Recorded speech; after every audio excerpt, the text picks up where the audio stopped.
যাচ্ছি। আচ্ছা শুভেন্দুবাবু, আজকে আপনি যাচ্ছেন দিল্লি, শপথ নেবেন, তারপরে কোন কাজকে বেশি না প্রায়োরিটি? না আমাদের শপথ নয়, কালকে পার্লামেন্টারি বোর্ডে মিটিং আছে 11টার সময়। দিল্লি থেকে ঘুরে এসে কোন কাজকে প্রায়োরিটি বেশি দেবেন? আগে দিল্লি যেতে দেন, মোদিজিকে প্রধানমন্ত্রী করতে হবে আমাদেরকে, দেশ রায় দিয়েছে, ঘুরে আসি, তারপরে নিশ্চিতভাবে আচ্ছা, কাঁথির উন্নয়নটাই তো আমাদের অগ্রাধিকার। এই যে ভোটের ফলাফল, এটা নিয়ে কি বলবেন? না, ফলাফল আমি তো সেদিনও বলেছি, আরও একটু ভালো আমরা আশা করেছিলাম কাঁথি লোকসভা কেন্দ্রে, হয়তো সেটা আমাদের সে আশাটা পূর্ণ হয়নি। তো যেটা ফল হয়েছে সেটা খারাপ নয়। আমরা 7-এর মধ্যে 6টা বিধানসভাতে জয়লাভ করেছি। ব্যাপক চাপা সন্ত্রাস ছিল, সে সমস্ত উপেক্ষা করে মানুষ রায় দিয়েছে, জনতার রায়। আমরা সেটাকে নিয়ে তাদের রায়ের মর্যাদা রাখার চেষ্টা করবো আগামী দিন।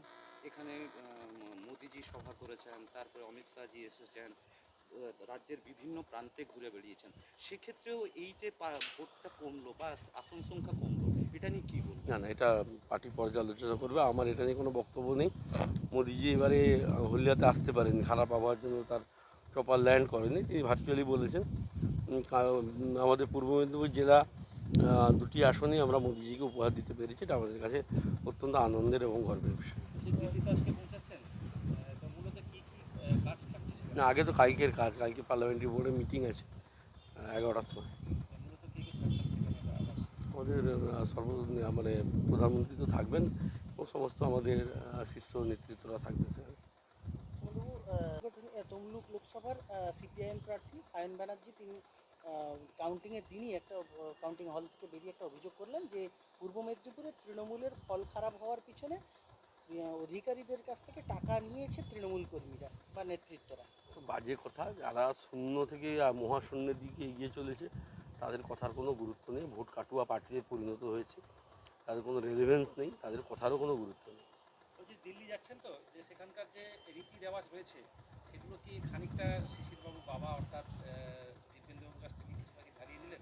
না না, সেরকম বিষয় নেই। আমি আগে যাই, প্রথমবার সাংসদ হিসাবে তো যাওয়ার সুযোগ হয়েছে। দলীয় যারা নেতৃত্বরা আছেন তাদের কাছ থেকে নিশ্চিতভাবে জেনে নেব। বাবার পরামর্শ, দাদার পরামর্শ তো অবশ্যই আছে।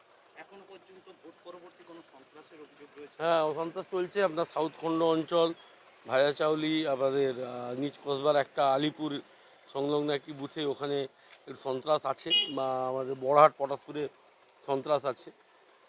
সকাল থেকে ভগবানপুরে একটা গন্ডগোল হয়েছে, যেখানে তৃণমূল অভিযোগ করছে পুলিশের বিরুদ্ধেই।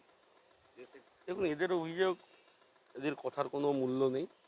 এরা পুলিশ প্রশাসনকে ভোটের কাজে ব্যবহার করেছে, এটাই তৃণমূলের দস্তুর। তাদের অভিযোগের নিয়ে কোনো আমি মন্তব্য করতে চাই না। ধন্যবাদ। নতুন বাইক কিনবেন ভাবছেন? আর নয় অন্য কোথাও, এবার আপনার এলাকা পটাশপুরে ধ্রুব সুজুকি। নতুন স্কুটির সঙ্গে পেয়ে যাবেন ট্যাঙ্ক ভর্তি পেট্রোল একদম বিনামূল্যে, আর নতুন বাইকের সঙ্গে পেয়ে যাবেন বিনামূল্যে 10 লিটার পেট্রোল। তাই তো বলি বন্ধু, দেরি না করে আজই আসুন আমাদের শোরুমে। ধ্রুব সুজুকি নিয়ে এসেছে সবচেয়ে কম ডাউন পেমেন্ট গাড়ি কেনার সুযোগ, গাড়ির সঙ্গে ফুল ফেস হেলমেট একদম ফ্রি, 1 মাসের মধ্যে রেজিস্ট্রেশন। এছাড়াও আমাদের এখানে সুজুকি কোম্পানির জেনুইন পার্টস পাওয়া যায়, সব রকম টু হুইলারও এক্সচেঞ্জ করা হয়। আমাদের ঠিকানা পটাশপুর প্রিয়দর্শিনী মার্কেট, পূর্ব মেদিনীপুর। না না, আর দেরি নয়, হাতে নিন ফোন আর এখনই ফোন করুন। ডায়াল করুন 9134369688। আরো একবার 9134369688।